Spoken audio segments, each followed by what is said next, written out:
Here's your First Warn Weather forecast first, sponsored by Anderson Collision Center. Visit driveanderson.com. Temperatures in the 70s out ahead of a cold front. That cold front will gradually slide through the area over the next several hours, bringing us another chance for some scattered thunderstorm activity as that cold front slides through. Out ahead of that, though, still even a little warm and possibly even a bit humid out there with dew point numbers sitting in the 60s. That cold front producing some of the isolated shower activity just to the west of the Mississippi River. As that slides our direction, it could produce the next chance for a few thunderstorms.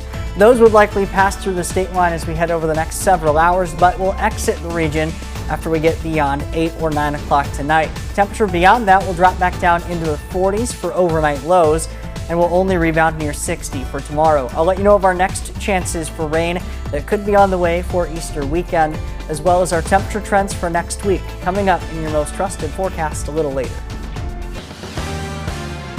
Peace of mind for some Ogle County families. The registry aiding law enforcement to get people with special needs help in an emergency. Plus, police make an arrest after pulling this man over last night. What officers say they discovered in his car. And an important Holy Week observance just days before Easter. We'll show you how local Catholics marked Good Friday. Live from WTVO 17, this is Eyewitness News at 5. Good evening, I'm Mimi Murphy. And I'm Wendell Edwards. We thank you for being here. Tonight, the Ogle County Sheriff's Office has a registry designed to help deputies identify people with special needs. It was launched 4 years ago. Today, we wanted to know how it's working. We sent Eyewitness News reporter Blake Dietz to check it out. And Blake, you spoke to a family who uses it? Yeah, that's right. Rochelle resident Lisa Gapsky's daughter Maddie has autism, and Lisa says fear of her wandering off is a constant worry. That's why they became one of the first families to register Maddie with the Ogle County Sheriff's Office's Special Needs Registry that provides deputies with identifying and contact information. While Lisa says thankfully they haven't had to use it, it's one close call that made her an advocate. I got a call from Ogle County Sheriff's Department, which having an adult child working in a kind of dangerous job, I answered the call, my heart stopped, and I'm like, hello, and it was an officer that said, Lisa, this is Ogle County Sheriff's Department. I have an officer that found a child that resembles Maddie. Is Maddie there with you? And she was right in my face, but my heart stopped. I said, yes, she is here with me. And then I'm like, thank you so much for calling. I really appreciate it. Now, to learn more about the Ogle County Sheriff's Office's Special Needs Registry, you can visit this story on our website, mystateline.com. Mimi. All right, thanks, Blake. Rockford police arrest an 18-year-old as part of an investigation into a March shooting. Austin Olmstead was booked into the Winnebago County Jail after a traffic stop last night. He was reportedly involved in a shooting near a gas station on Auburn last month. Officers say they found cannabis and ammunition inside the SUV. Photos pulled from his phone also show him with the pistol with the defaced serial number. He now faces multiple weapon possession charges. The enforcement deadline for real IDs is in 3 weeks, just about, but scammers are trying to take advantage now. Dennis Horton with the Rockford Better Business Bureau warns scammers may try to exploit your urgency. Keep in mind, they are trying to get your personal information, so be wary of messages or calls about real IDs. Horton says no government agency will contact you out of the blue. The deadline to fly domestically as well as enter certain government buildings with a real ID is May 7th. Today is Good Friday. In Christian faiths, it's the day to recognize Jesus' death on the cross before his resurrection on Easter Sunday. The Cathedral of St. Peter in Rockford held a service in observance of Good Friday this afternoon. Bishop David Malloy led local Catholics in the Holy Week observation. Father Kenneth Anderson says a great deal of work goes into preparing for these events, but says he's happy to see Rockford's diverse community come together. I'm always impressed, and I'm very, very happy with the great mix of people that we have as well. The Anglos that we have here, the large Hispanic population we have here today.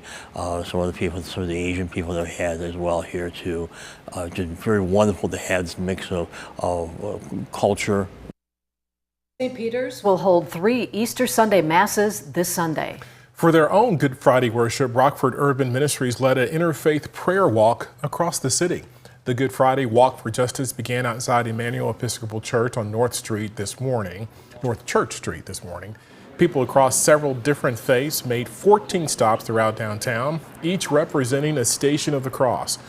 The goal, to spread the gospel by applying Jesus' teachings and traditions to modern issues that impact the community. So we'll travel to 14 different locations in downtown Rockford and pray outside of civic buildings, outside of churches, outside of social service agencies, and pray for those who work there, people who are impacted by different issues. We remember how Jesus himself was incarcerated, and so we pray particularly for an end to mass incarceration. And the 14 stations have changed year to year, but we continue to always do 14 in the tradition of the Stations of the Cross in the Catholic Church. This was the 37th year for the Good Friday Walk for Justice. The Wisconsin State Supreme Court has ruled a controversial school funding increase is constitutional. Since 1930, the Wisconsin State Constitution has given the governor a unique partial veto power. It allows the governor to strike down only a portion of a bill, including words, numbers, and punctuation. Governor Tony Evers used his power to extend a funding increase for Wisconsin public schools for 400 years.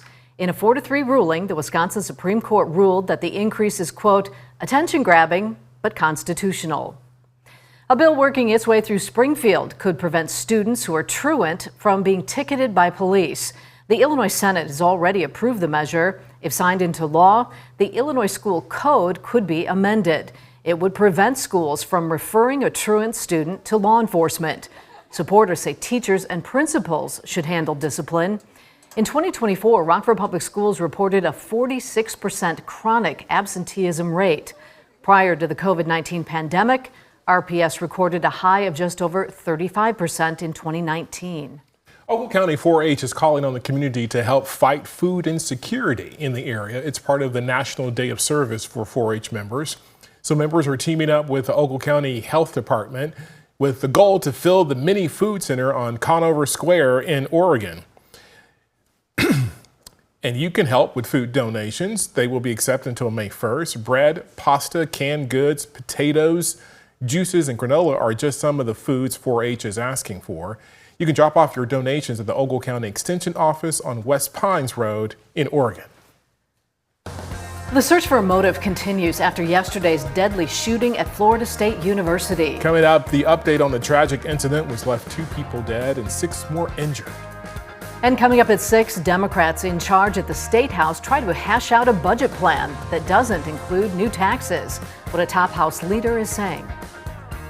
We've already had a couple rounds of thunderstorms this morning and then again during the afternoon. We'll recap the first round that produced nearly baseball-sized hail across southern Wisconsin and look at our next chance as we head through the evening tonight, coming up in just a few minutes. You're watching Eyewitness News, your home team, with Mimi Murphy, Wendell Edwards, Sports Director Scott Lever, and meteorologist Jordan Wolf. A campus in mourning after 2 people were killed and 6 others injured when a gunman opened fire at Florida State University. The suspect is in custody tonight as authorities are now searching for a motive for this horrible, deadly attack. Faith Abube brings us the update from Tallahassee. The chaotic scene unfolding just before noon Thursday near the Student Union building at Florida State University.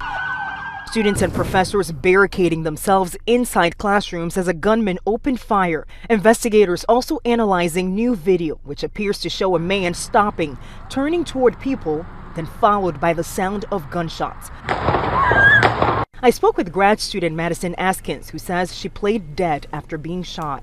I know for certain if I was moving, he would have shot me again. What is it like thinking about that? The thing is in that moment, it was more calm, out of body. There were no tears, there were no panics. It was just, what can I do to handle the situation? The suspect, identified as Phoenix Eichner, a 20-year-old FSU student whose stepmother is a veteran deputy with the local sheriff's department. Authorities say the handgun he allegedly used belonged to her. Police tell us they shot the suspect after he ignored repeated commands to drop his weapon. He was taken away by ambulance with non-life-threatening injuries. Investigators now searching for a motive. There'll be cracks in his behavior that they're going to find. For example, depression and loneliness are the 2 keys to most of these mass shooters. FSU student Robbie Al-Hadaf is tragically all too familiar with school shootings. His sister, Alyssa, was killed in the 2018 shooting at Marjorie Stoneman Douglas High School. I was really close to my sister, and now there's a second shooting.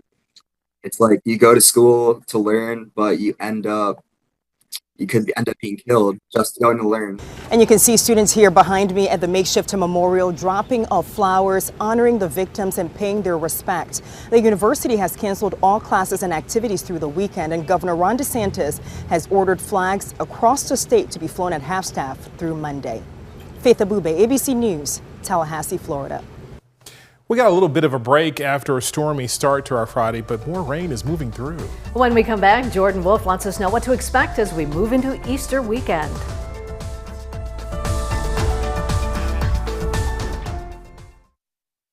Now, your first warned weather forecast from meteorologist Jordan Wolf. Some parts of the state line have seen multiple rounds of severe thunderstorms so far today. The first round came through portions of southern Wisconsin and actually produced between tennis ball and baseball sized hail in some portions. This was along northern portions of Greene, Rock, and into Walworth counties. The video seen here was taken by our very own meteorologist Owen Zarley out there this morning. He took cover underneath a gas station just before some of that 2-inch in diameter hail ended up producing some of this damage. There were many spots that saw some of the extensive damage from that hail, including a number of severe thunderstorm warnings that were issued early this morning, likely between 6 and 8 a.m. for most of those warnings. A lot of that hail also showing up when we look with our damage reports. These are issued by the Storm Prediction Center, the reports showing off just how expansive some of that hail was. Much of that hail, though, was along the northern fringes of our viewing area, along the northern portions of Greene, Rock, and into Walworth County. Most of that in between Madison and Janesville. Edgerton, Evansville, some of those areas in northern Rock County hit the hardest with some of that video that was shown earlier. Those storms exhibited quite a bit of signs of the really intense updrafts that you have to produce some of that severe hail. A lot of lightning also showing up in the very, very dark red colors, showing up here with satellite and radar from earlier this morning, showing off just how strong some of those storms were.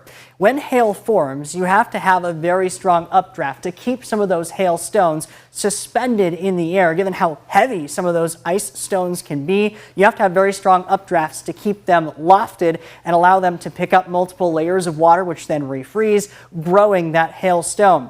To get that tennis ball, baseball sized hail, you have to have roughly an 80-mile-per-hour updraft. That's how strong the winds have to be from the ground straight up into the cloud to keep some of that suspended in the air and allow for such large hail to develop. Quarter-sized hail, which is the baseline for some of those severe thunderstorm warnings, you have to have right around a 50-mile-per-hour wind in the updraft to keep some of those hailstones suspended. We did have another severe thunderstorm warning earlier today in the afternoon. That was out for some of that quarter-sized hail, again across portions of Rock and Walworth counties. So far today, northern Illinois has not seen a single severe thunderstorm warning. But as we head later and later into the evening hours tonight, we may see the potential for a couple of those storms to develop. Our attention now turns to this line of showers along the tri-state area between Iowa, Illinois, and Missouri, right along the Mississippi River. We have a cold front sweeping through the area, and that line of showers will gradually start to develop and eventually move our direction. That cold front showing up very well when we look with our temperature map. Many spots seeing temperatures in the 70s with that southerly or southwesterly wind. But you see that west wind or even a north wind coming in back behind it, and that cold front will be the initiating point for some of these showers and thunderstorms into the evening. Temperatures out ahead of it still in the 70s, 76 degrees in Sterling, 74 Rockford, 72 in Rochelle. Dew point values, meanwhile, sitting in the 60s. Weather watcher Terry, similar numbers. He's got 73 degrees for a temperature, 65 for that current dew point, a southwesterly wind near 20 miles per hour. Still dry in the short term with the Merciel SkyTrack camera in Rochelle, but as we head through the evening tonight, you see Futurecast beginning to develop a few of those showers, eventually potentially becoming some of those thunderstorms. Now, likely not going to see anything too widespread. Our chances for severe weather remain somewhat limited compared to other areas down to our south and southeast, but nonetheless, that cold front may produce the potential for a few of those additional showers and thunderstorms that may end up getting up to those severe limits. If we were to see any severe weather, it would likely come in the form of wind, and hail would be our main concerns. Severe weather outlook from the Storm Prediction Prediction Center highlights many areas south and southeast of Rockford with that higher potential, a level 2 out of 5 or a slight risk. Meanwhile, the rest of the state line underneath a level 1 out of 5 or a marginal risk for severe weather. The timing of those storms likely between 6 and 8 o'clock here into the evening and then clearing out shortly thereafter. 60 degrees for tomorrow. We will be dry for the early half of the Easter weekend, but we'll see those rain showers begin to return. Some cold rain could be possible early into Sunday. Temperature back up into the mid and upper 60s as we head through the rest of the week. Thank you, Jordan. Drew Collins is in next with sports. The Cubs started their weekend series at Wrigley against Arizona. Highlights next. Now sports with Drew Collins. The Cubs have another series with another great team in the Diamondbacks. And this matchup brought the home run derby early this year. This game consisted of 7 total home runs and not 1, but 2 grand slams. Fun fact, the last time the Cubs scored on 5 home runs in a game, it was against the Cincinnati Reds. Keep that in mind. It was Ian Happ who opened up this game with his own grand slam in the 7th inning. But up next, the Cub killer and former Cincinnati Red, Gino Suarez crushed his own, and it was over 450 feet. The Diamondbacks led 11-7 when the Cubs would home run 3 more times in the 8th inning to win. Kelly, Tucker, Suzuki all go long, and the Cubs win 13-11. The White Sox look to end their 4-game skid. They'll start another series with the Red Sox, but this time in Boston. Martin Perez will get the start for Chicago. If the White Sox can win, this would be their first road win of the year.